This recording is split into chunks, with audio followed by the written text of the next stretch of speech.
नमस्कार साथियों।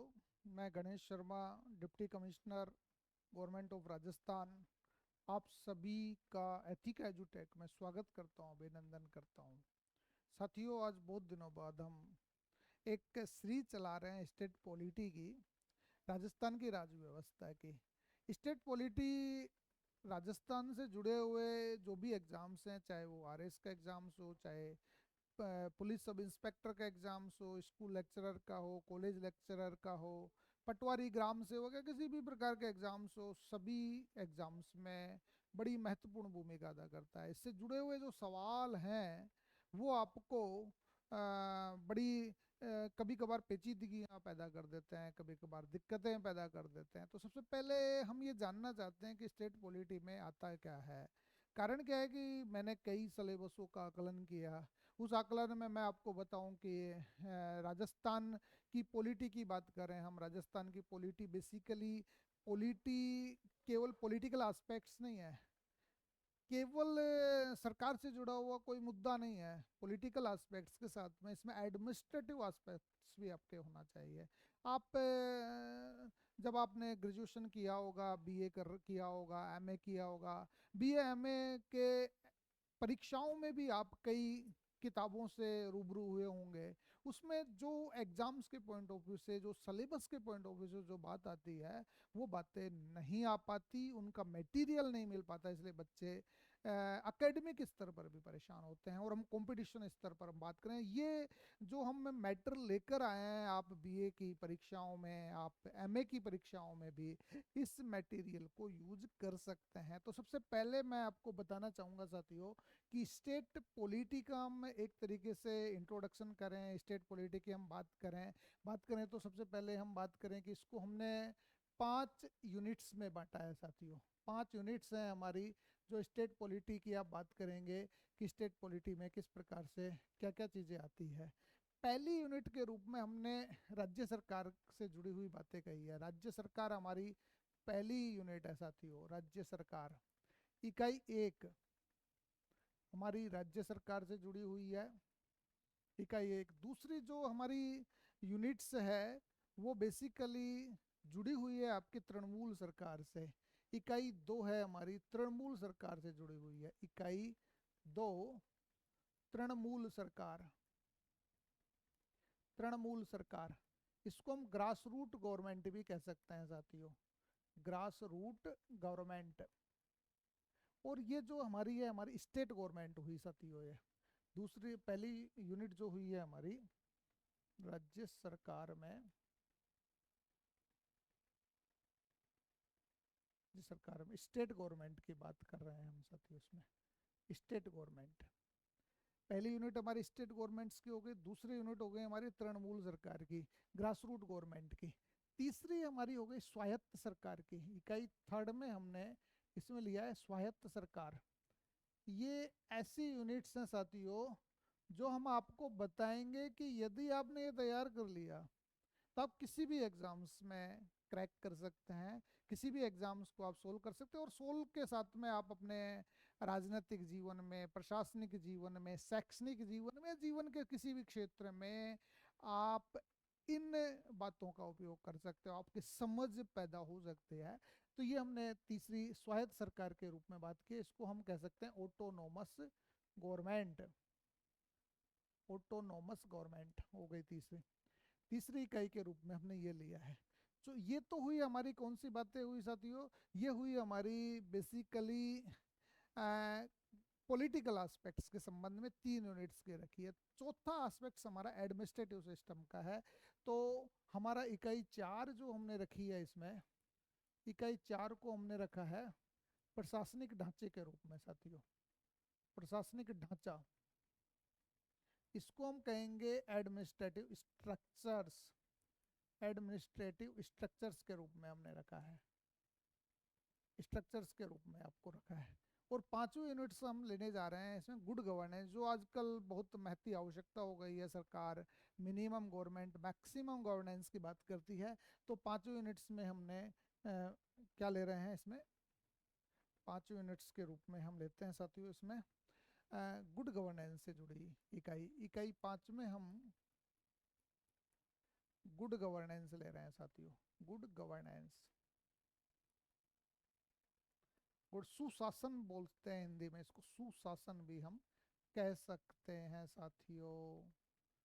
ये गुड गवर्नेंस वाले टॉपिक हैं। तो कुल मिलाकर हम बात करने जा रहे हैं इसमें, हमारे पांच यूनिट्स हैं जिसको हम 5 यूनिट्स को इस भागों में इस तरीके से बांट सकते हैं। ये मेरे हिसाब से आपको बैठ गया होगा। स्टेट पॉलिटी में यदि आप पढ़ाई करते हैं तो आपको 5 यूनिट्स में इस तरीके से बांटना होगा। ये आपके एकेडमिक कैरियर में, आपके कंपटीशन की तैयारी में, दोनों में मदद कर सकते हैं। तो सबसे पहले हम बात करें राज्य सरकार में। अब आप सब लोग जानते हैं कि आप तीसरी क्लास में पढ़ते आए हुए हैं, सरकार के कितने अंग होते हैं। सब लोग जानते हैं सरकार के कितने अंग होते हैं। सरकार के 3 अंग होते हैं साथियों, एक तो कार्यपालिका, एक विधायिका और एक न्यायपालिका। इसके हमने 3 अध्याय ले रहे हैं साथियों। ये इकाई जो है हमारी, इसके 3 अध्याय होंगे हमारे। इसको थोड़ा सा आपकी सहूलियत के हिसाब से यूँ कर दिया, दिख भी जाए और काम भी हो जाए हमारा। ये साथियों, अब इसको हम अध्याय में विभाजित करेंगे। तो पहला जो अध्याय है हमारा इसमें, अध्याय 1, हम इसमें रखने जा रहे हैं अध्याय 1 में कार्यपालिका। आप सब लोग जानते हैं सरकार के कितने अंग होते हैं, सरकार के 3 अंग होते हैं। तो कार्यपालिका, ये राज्य कार्यपालिका से जुड़े हुए मुद्दों की हम बात करेंगे साथियों। इसमें इसमें हम लेते हैं राज्य कार्यपालिका।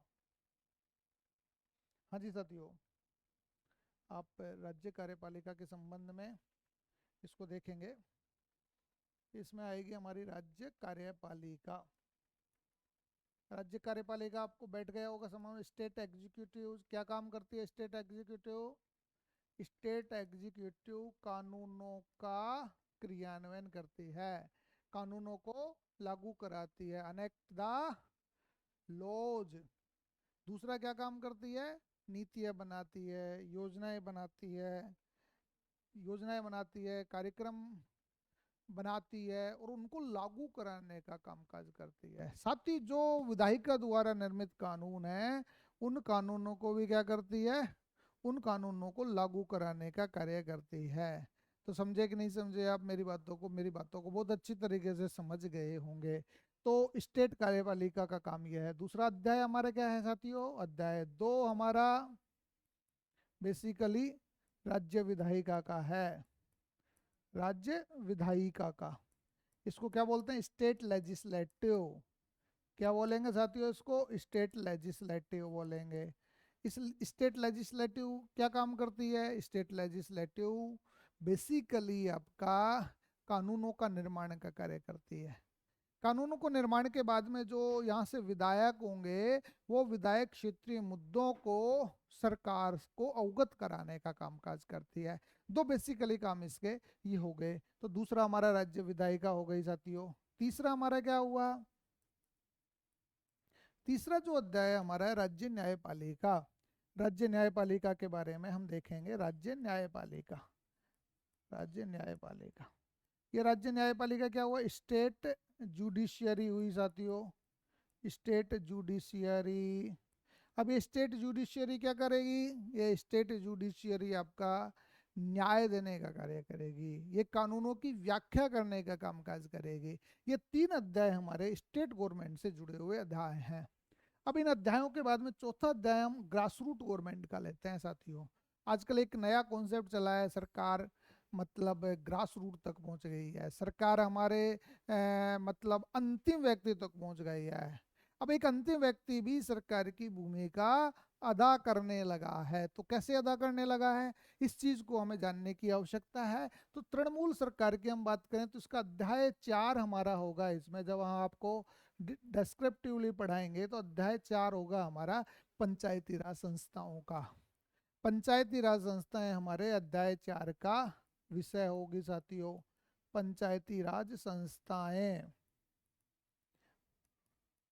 इसको बोलते हैं पीआरआईज। पीआरआईज होगा आपका। अध्याय 4 हमारा क्या होगा?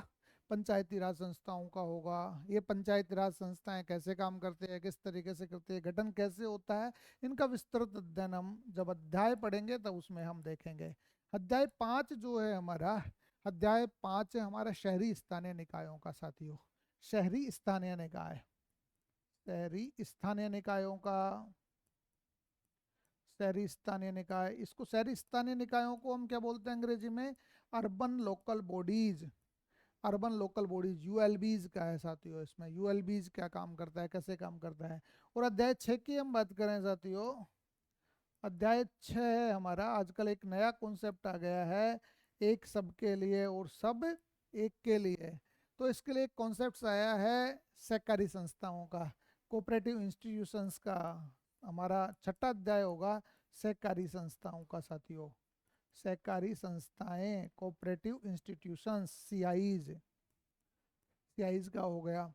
7वां जो हमारा अध्याय होगा कि हमारे राज्य में कुछ क्लस्टर्स हैं जो जनजातीय क्षेत्रों को भी से जुड़े हुए हैं, जनजातीय क्षेत्रों के बाहुल्य है। इन बाहुल्यों की स्थिति को हम देखें तो अध्याय 7 हमारा क्या होगा? अनुसूचित क्षेत्र, अनुसूचित क्षेत्रों एवं जनजातीय क्षेत्रों का प्रशासन व नियंत्रण, क्षेत्रों का प्रशासन व नियंत्रण।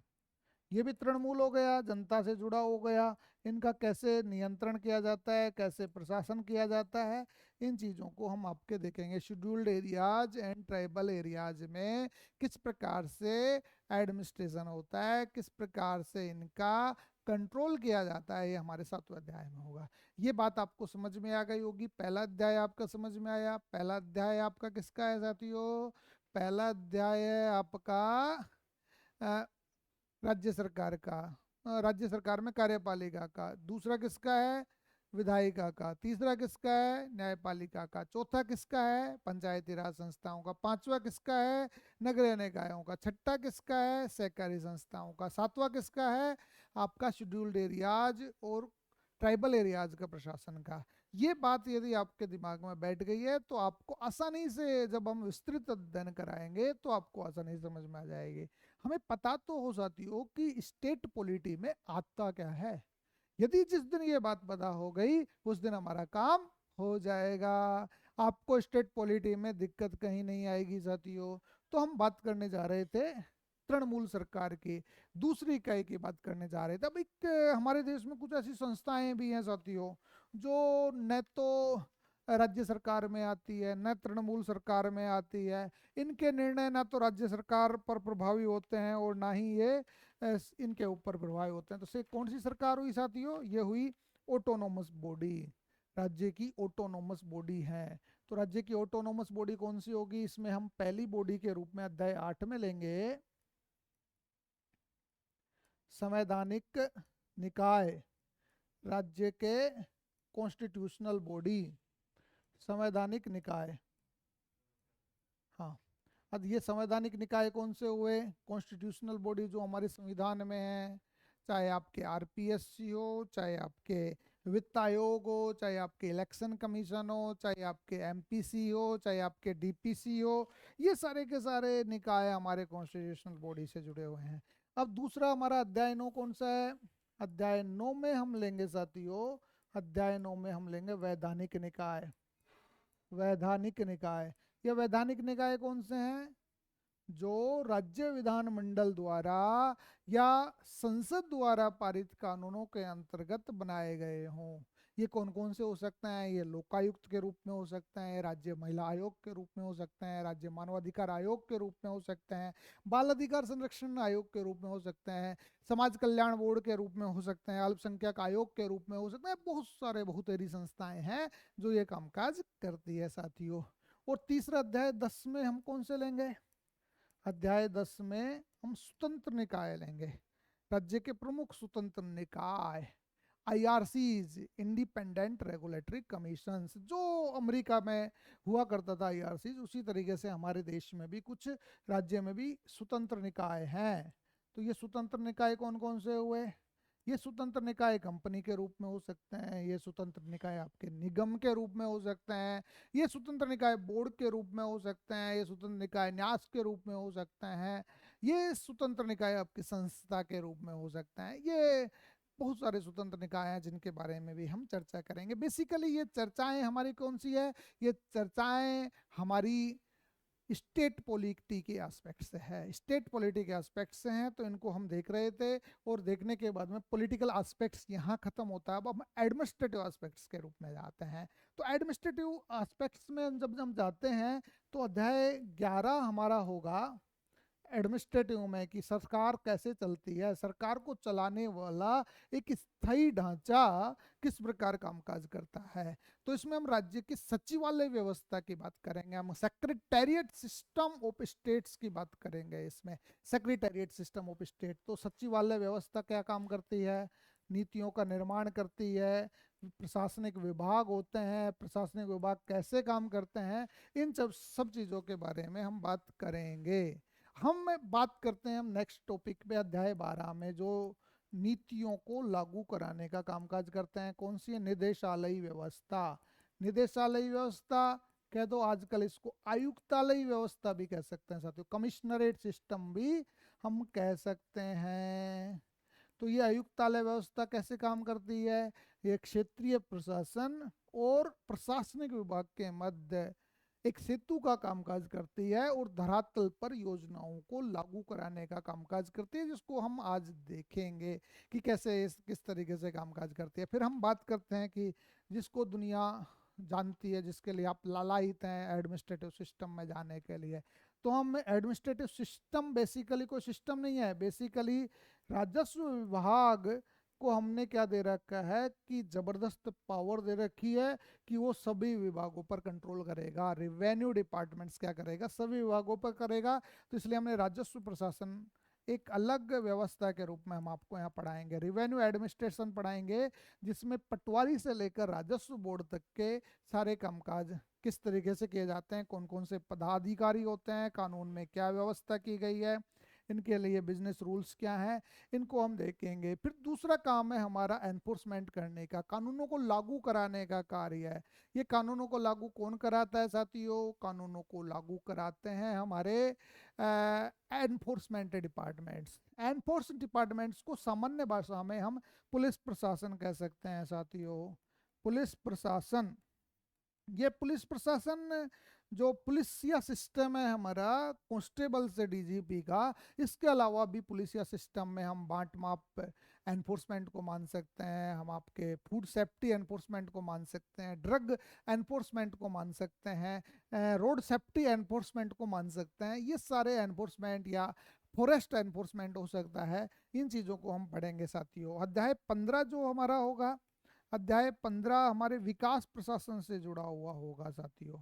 ये विकास प्रशासन कौन से होंगे, ये विकास प्रशासन आपका नगरीय प्रशासन होगा, ये आपका पंचायती राज प्रशासन होगा, ये आपका कृषि प्रशासन होगा, आपका उद्योग प्रशासन होगा, सार्वजनिक निर्माण विभाग का प्रशासन होगा, वन विभाग का प्रशासन होगा। ऐसे प्रशासनों को हम देखेंगे इसमें।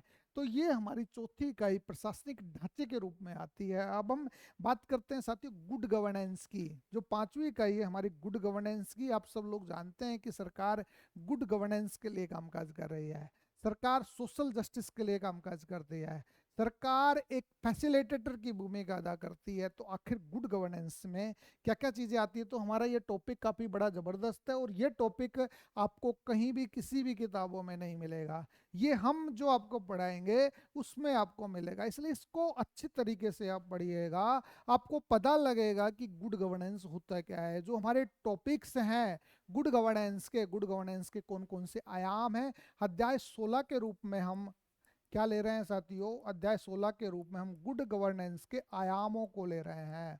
गुड गवर्नेंस के आयाम साथियों, ये गुड गवर्नेंस के आयाम कौन कौन से होंगे, मोबाइल गवर्नेंस होगा, ई गवर्नेंस होगा, ई कॉमर्स होगा, ऐसे बहुत सारे, सोशल मीडिया गवर्नेंस होगा। इन गवर्नेंस के बारे में हम जानेंगे कि गुड गवर्नेंस के लिए सरकार क्या कर रही है, मिनिमम गवर्नमेंट और मैक्सिमम गवर्नेंस की अवधारणा कैसे आई, न्यू पब्लिक मैनेजमेंट किस तरीके से कामकाज करता है, इन सब चीज़ों को हम देखेंगे साथियों। फिर हमारा जो मैटर करता है वो करता है आपका अध्याय 17 जो है, हम अध्याय 17 में हम ले रहे हैं साथियों, अध्याय 17 में हम विधिक अधिकार लेंगे, राज्य के प्रमुख विधिक अधिकार लेंगे। तो राज्य के विधिक लीगल राइट्स कौन कौन से हैं, राज्य के प्रमुख विधिक अधिकार, विधिक मतलब लीगल राइट्स। लीगल राइट्स में कौन कौन से हो गए आपके?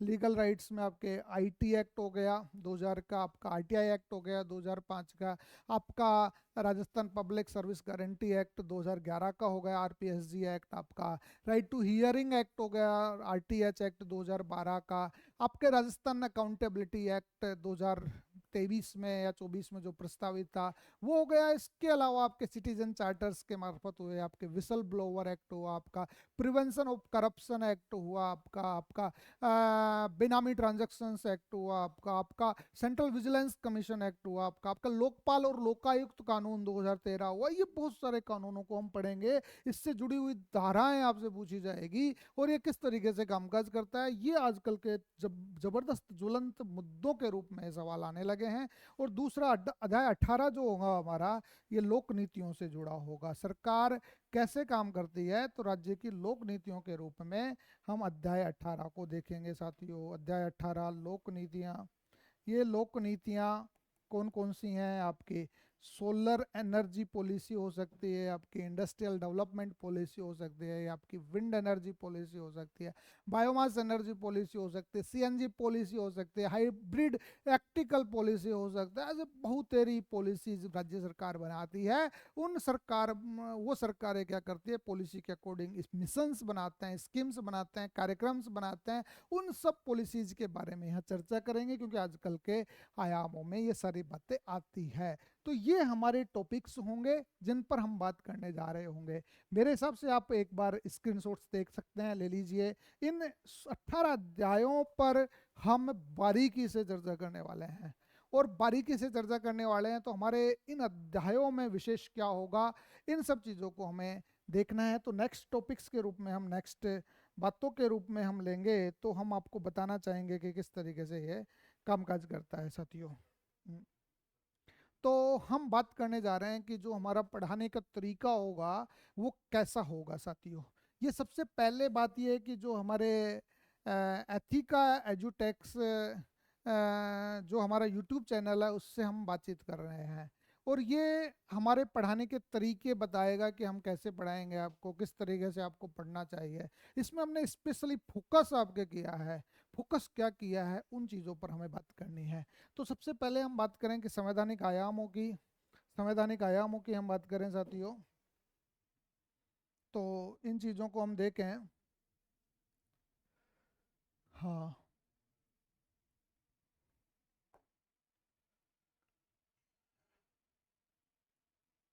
राज्य व्यवस्था की हम बात करें, राज्य व्यवस्था की हम बात करें तो क्या स्थिति बनती है। राज्य व्यवस्था में हमारा फोकस है कि अध्यायवार हम किस तरीके से कामकाज करने जा रहे हैं। अध्यायवार, अध्यायवार हम बात करें तो हमारा फोकस है साथियों, हमारा फोकस बड़ा ज़बरदस्त है कि प्रत्येक अध्याय में हम किस पर फोकस कर रहे हैं। प्रत्येक अध्याय में जो हमारा फोकस है वो फोकस बेसिकली हमारा है अध्याय के उद्देश्य पर। सबसे पहली बात कर रहे हैं हम कि हम जब आपको अध्याय पढ़ाएंगे तो अध्याय पढ़ाएंगे तो अध्याय का उद्देश्य क्या है, objectives of lesson. Objective of lesson क्या है हमारा, इस पर हम फोकस करने जा रहे हैं।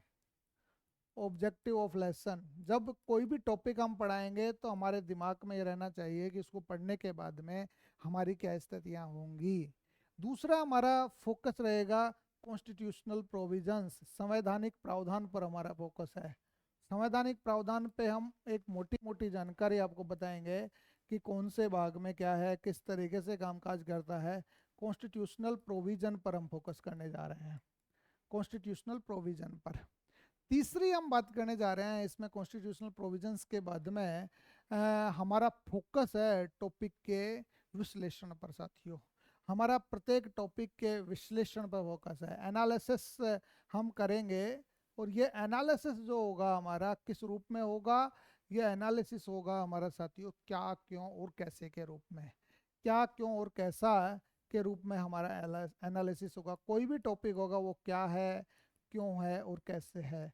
ये तीन आयामों से यदि आपने पढ़ लिया तो आप किसी भी टॉपिक को नहीं भूलेंगे। हमारा फोकस हर टॉपिक पे क्या, क्यों, कैसे रहेगा। और कैसे का जब हम विस्तार करेंगे, कैसे का जो विस्तार होगा हमारा साथियों, वो होगा हमारा तुलना के रूप में, वो होगा हमारा आलोचना के रूप में, और वो होगा हमारा निष्कर्ष के रूप में साथियों। निष्कर्ष के रूप में जब आप इतने आयामों से पढ़ लेंगे तो मुझे लगता है कि आपको कोई दिक्कत आएगी नहीं। तो ये हमारा फोकस रहेगा। फोकस के बाद में हम स्पेशल इसमें तालिकाएं आपकी होंगी, तालिकाएं इसमें देंगे हम आपको चार्ट उपलब्ध कराएंगे, हम आपको सारणी उपलब्ध कराएंगे, हम आपको ग्राफिकल व्यू आपको प्रदर्शित करेंगे, हम आपको पाई चार्ट उपलब्ध कराएंगे, हम आपको डायग्राम उपलब्ध कराएंगे ताकि आप तुलना कर सकें। एक हम तुलनात्मक अंतर भी हम आपको प्रस्तुत करेंगे, हर व्यवस्था का तुलनात्मक अंतर आपके पास में होगा।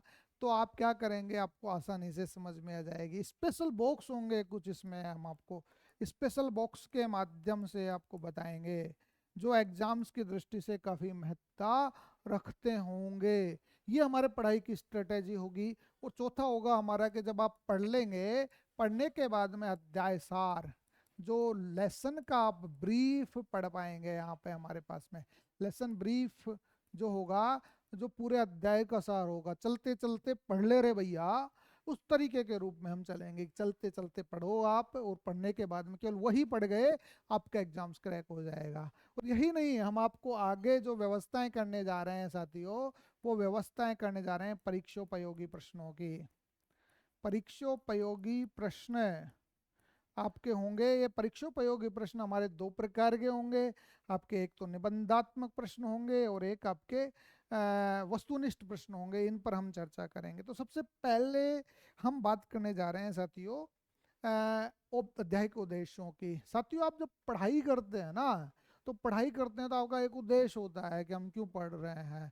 हम नॉलेज के लिए पढ़ रहे हैं, अंडरस्टैंडिंग के लिए पढ़ रहे हैं, या एप्लीकेशन के लिए पढ़ रहे हैं, या स्किल्स डेवलप करनी है हमें आपको, या आपका इंटरेस्ट है, या आपका एटीट्यूड है, या एप्टीट्यूड डेवलप करना चाहते हैं। इन सब चीज़ों पर हम बात करेंगे। तो हमारा अध्याय का उद्देश्य ज्ञान रहेगा। सबसे पहला जो हमारा टॉपिक है, जो भी टॉपिक है उसकी नॉलेज आपको है कि नहीं है, ये हमारा पहला उद्देश्य होगा, ज्ञान। दूसरा हमारा उद्देश्य होगा अवबोध। अवबोध का मतलब ये होता है जो ज्ञान आपने अर्जित किया है उसकी समझ है कि नहीं है आपको। कहते हैं ना, क्या कहते हैं साथियों, यूं कहते हैं कि यार पढ़ा तो खूब है, लेकिन साथियों ये गुणा नहीं है। गुणा कब होगा, जिसमें उसमें अंडरस्टैंडिंग होगी। अंडरस्टैंडिंग कब होगी, जब वो तुलना करने में सक्षम हो सकेगा, दो बातों में अंतर कर सकेगा, तो वो अवबोध हो गया। तो तीसरी तैयारी हमारे अवबोध की है। चौथी तैयारी है हमारी अनुप्रयोग की। ये अनुप्रयोग क्या है, एप्लीकेशन। यदि उसने पढ़ाई की है तो क्या वो अपने जीवन में उसको आत्मसात कर सकेगा।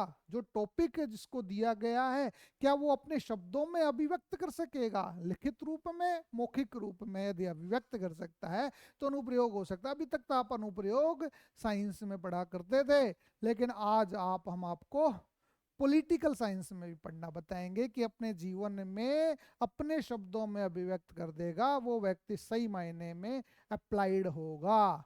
फिर हम बात करेंगे कि उसने कौशल, स्किल्ड कौन सी हासिल की है, कौशल उसको स्किल मिला कि नहीं मिला, उसकी इंटरेस्ट बढ़ा कि नहीं बढ़ा, उसका एटीट्यूड में चेंजेज आया कि नहीं आया, वो अपने भावी प्रशासनिक जीवन में, या शैक्षणिक जीवन में, या राजनीतिक जीवन में, या दैनिक जीवन में एप्टीट्यूड डेवलप कर पाया कि नहीं कर पाया। इस बात पे फोकस होगा। इन चार मुद्दों पर, चार उद्देश्यों पर हम बात करेंगे, और पॉलिटिकल साइंस में बताएंगे कि किस तरीके से कामकाज करता है। यूट्यूब चैनल पर आज तक इस तरीके की पढ़ाई कहीं नहीं मिलेगी। इस तरीके की पढ़ाई हम आपको कराएंगे। दूसरा हमारे कॉन्स्टिट्यूशनल प्रोविजंस हैं, ये कौन से भाग में हैं, कौन से अनुच्छेद में हैं, और इसका क्या क्या आयाम हो सकता है, इन चीज़ों पर बात करेंगे हम। विश्लेषण पे बात कर चुके हैं कि जो भी टॉपिक होगा वो क्या है,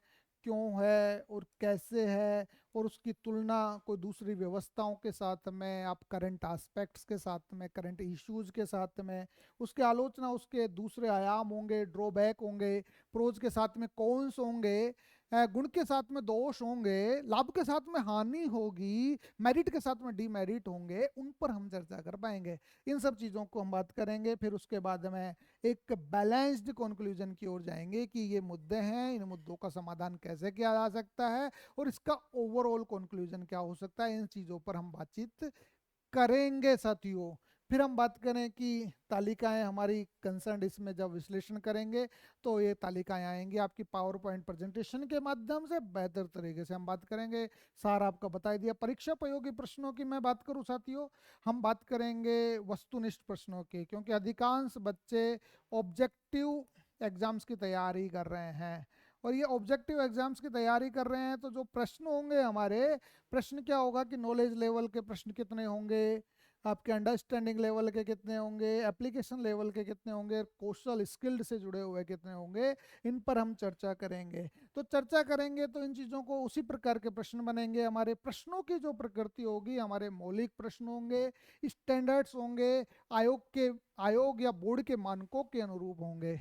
ये आपके सरल मल्टीपल चॉइसेस के रूप में हो सकते हैं, ये आपके मैचिंग के हो सकते हैं, ये आपके असर्शन कोज के हो सकते हैं, ये आपके ट्रू फॉल्स के हो सकते हैं, ये आपके अलग अलग प्रकार के हो सकते हैं कि किस तरीके से ये कामकाज करेंगे। इसी प्रकार से हम वर्णनात्मक प्रश्नों की बात करें, आप एकेडमिक एग्जाम्स की तैयारी कर रहे हैं, मान लीजिए आप बीए कर रहे हैं पॉलिटिकल साइंस से, आप एमए कर रहे हैं, तो आपको वर्णनात्मक प्रश्नों में अति लघुतरात्मक प्रश्न होंगे, आपके इसमें आपके लघुतरात्मक प्रश्न होंगे, आपके निबंधात्मक प्रश्न होंगे। इन सब चीज़ों पर बात करेंगे, और साथ के साथ हम इसमें आपको रेफरेंस बताते जाएंगे कि हमने ये जो टॉपिक्स लिए हैं, ये बिंदु लिए हैं, कहाँ से लिया है, किस किताब से लिया है, कौन से सोर्स को हमने ढूंढा है, इन सब चीज़ों पर हम चर्चा करेंगे। ये थी हमारी स्टेट पॉलिटी का एक बेसिकली